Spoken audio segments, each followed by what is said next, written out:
माननीय अरविंद केजरीवाल जी संविधान के बहुत ही जानकार और बहुत बड़े बड़े केस यहां पर संविधान संकट में होता था उनको जीतने वाले माननीय कपिल सिब्बल जी, आम आदमी पार्टी के मंत्रीगण, एमएलए साहबान, राज्यसभा के एमपी साहबान और इस रामलीला मैदान में आए हुए आम आदमी पार्टी की रीढ़ की हड्डी, बुजुर्ग, नौजवान, माएं, बहनें, सबको मेरी तरफ से नमस्कार, सत श्री अकाल। आज ये कोई शक्ति प्रदर्शन नहीं है। आज सिर्फ हमने जनता तक ये बात पहुंचानी है कि कैसे आपके अधिकारों को छीना जा रहा है। आप धूप में, आप धुंध में, ठंड में, गर्मी में खड़े होकर पोलिंग बूथ पर लाइन में लगकर वोट डालते हो कि ये मेरा पसंदीदा नेता है, मैं इसको अपने हल्के से विधानसभा भेजूंगा तो अच्छे कानून बन के आएंगे, मेरे इलाके का काम होगा। लेकिन मोदी साहब, ये भाजपा वाले, ये चाहते ही नहीं है इनके बिना किसी और की गवर्नमेंट बन जाए।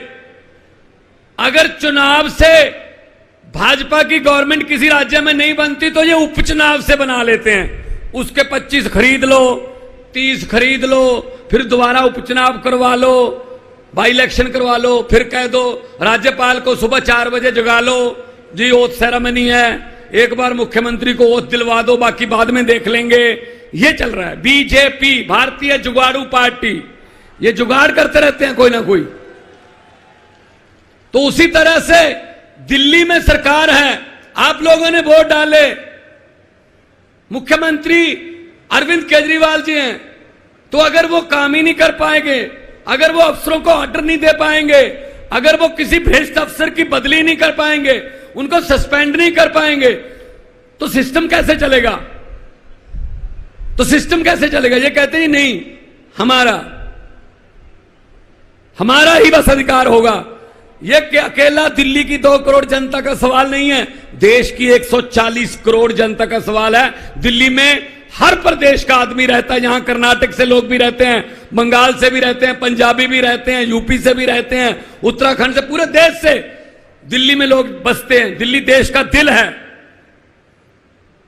तो इनकी यह हिम्मत कि ये सुप्रीम कोर्ट का फैसला पलट दें कि नहीं जी अरविंद केजरीवाल की चलने नहीं देंगे। अब ये दरियाओं को रोका नहीं जा सकता मोदी जी, दरिया अपना रास्ता खुद बनाते हैं, हुकूमत वो करते हैं। ये आज का इकट्ठ देखकर अरविंद केजरीवाल जी, मैं आपके लिए बोल रहा हूं कि हुकूमत वो करते हैं जिनका दिलों पर राज होता है। यूं कहने को तो मुर्गे के सर पे भी ताज होता है। आप दिलों पर राज कर रहे हैं, इसीलिए इस 42 डिग्री टेम्परेचर में लोग आए हैं। अभी 15-20 हजार लोग आ रहे हैं रास्ते में, बसें बहुत दूर दूर तक खड़ी हैं। ये प्यार है, ये अरविंद केजरीवाल जी के लिए, ये आम आदमी पार्टी के लिए आपका प्यार है। इसी प्यार की वजह से हमारे हौसले बुलंद हैं। हम पूरे देश में गए, जहां जहां गए आप लोगों के अधिकारों की बात की और हमें समर्थन मिल रहा है। ये ऐसा कपिल सिब्बल जी, ये तो फिर भी चलो इन्होंने कर रखा है कि एलजी है, ये फुल स्टेट है पंजाब। हमारा राज्यपाल हमें बजट सेशन बुलाने की इजाजत नहीं दे रहा था, हमें सुप्रीम कोर्ट आना पड़ा, जी बजट सेशन बुलाने दो। सुप्रीम कोर्ट ने कहा बजट सेशन होगा, इजाजत दो। बजट सेशन के पहले 4-5 दिन पहले मंत्रिमंडल की मीटिंग होती है, जो सरकार की प्राप्तियां होती हैं, उपलब्धियां होती हैं, वो लिखकर गवर्नर को दी जाती हैं कि मेरी सरकार ने ये किया, मेरी सरकार ने ये किया। तो उसने कहा हाउस में आके, कहता मैं इसमें मेरी सरकार नहीं कहूंगा। मैंने कहा फिर किसकी सरकार है? कहता माई गवर्नमेंट नहीं कहूंगा। मैंने कहा जी मुझे सुप्रीम कोर्ट जाना पड़ेगा फिर दोबारा। You have to say that, ये मंत्रिमंडल द्वारा पास किया हुआ भाषण है, you have to read it word by word. बोला भाई साहब, फिर बोलना पड़ा। तो ये हर स्टेट के कोई ना कोई डिक्का कोई ना कोई अड़चन करते रहते हैं, ये नहीं चलेगा। तो आज की ये अध्यादेश को बचाने की, ये लोकतंत्र को बचाने की रैली है।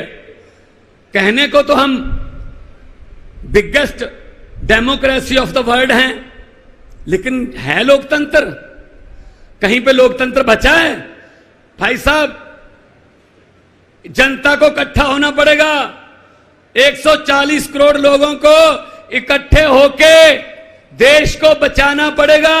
ये देश शहीद आजम भगत सिंह, राजगुरु सुखदेव, चंद्रशेखर आजाद, अशफाक उल्लाह, सुभाष चंद्र बोस, हजारों शहीदों ने कुर्बानियां लेकर यह देश लेकर दिया था। यह किसी के बाप की जगीर नहीं है कि मैं ही इस पे राज करूंगा, मैं ही इस पे राज करूंगा। यह देश 140 करोड़ लोगों के पुरखों ने लेके दिया है, बुजुर्गों ने लेके दिया तसीहे झेल के। ये अपने आप को मालिक समझने लगे हैं, ये अपने आप को समझते हैं हम ही राज करेंगे। अगर 140 करोड़ जनता समय पे, समय क्या रह गया भाई साहब, 1 साल रह गया। अगर 140 करोड़ जनता ये तय कर ले कि हमने देश को बचाना है तो देश बच जाएगा।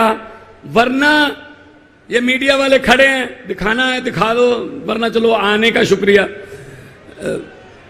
चलो ये कैमरे लेके तो आ गए, चलो चलाना ना चलाना तो इनके बॉसेस का काम है, कम से कम हमारी तरफ मुंह तो कर रखे कैमरों के।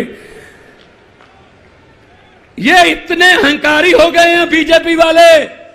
अगर ये 2024 में जीत गए, ये संविधान बदल देंगे, उसके बाद इलेक्शन नहीं होंगे देश में। प्रधानमंत्री जी हमारे नरेंद्र पुतिन बन जाएंगे, नरेंद्र मोदी की जगह। उन पुतिन ने भी ये कर रखा है कि 35 साल में ही रहूंगा राष्ट्रपति। ये आने वाला नरेंद्र पुतिन है। अब देश को जागना पड़ेगा।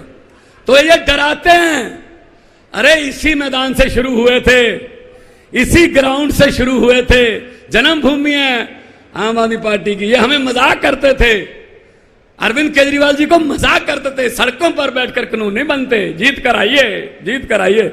हम जीत कर आ गए, ये सड़कों पर बैठे हैं। अब ये कुदरत है, वक्त है। ये वक्त बहुत बड़ी चीज है। ये राजाओं से भीख मंगा देता है वक्त, ये भिखारियों के सर पे ताज टिका देता है वक्त। वक्त बहुत बड़ी चीज है। ये हमें जेल में डालकर तोड़ना चाहते हैं, हमारी टीम तोड़ना चाहते हैं। इनको मैं यही कहूंगा कि हम वो पत्ते नहीं जो शाख से टूटकर गिर जाएंगे, हम वो पत्ते नहीं जो शाख से टूटकर गिर जाएंगे। आंधियों को बोलो अपनी औकात में रहें। बहुत बहुत धन्यवाद। दोनों हाथ ऊपर करके 2 नारे लगा दो, इनकलाब। थोड़ा सा आवाज इतनी हो कि वहां तक पहुंच जाए। ये लेफ्ट में ही है उनका, सबका घर उधरी है। थोड़ा सा ऐसा उनको लगे, उनके घरों की शीशे हिले कि कुछ हो रहा है रामलीला ग्राउंड में। बताने की जरूरत ना पड़े कि कितना कटता, आवाज ही बता दे, इनकलाब, इनकलाब, भारत माता की, बोले सो निहाल। बहुत बहुत धन्यवाद, आपने इतने इज्जत मान से सुना, सत्कार दिया। खुश रहो, आबाद रहो, जिंदाबाद रहो। बहुत बहुत धन्यवाद। बहुत बहुत धन्यवाद सरदार भगतवंत मान जी। साथियों, जितने भी लोग मेरे सामने बैठे हैं, अपनी जगह पे बैठे रहिए।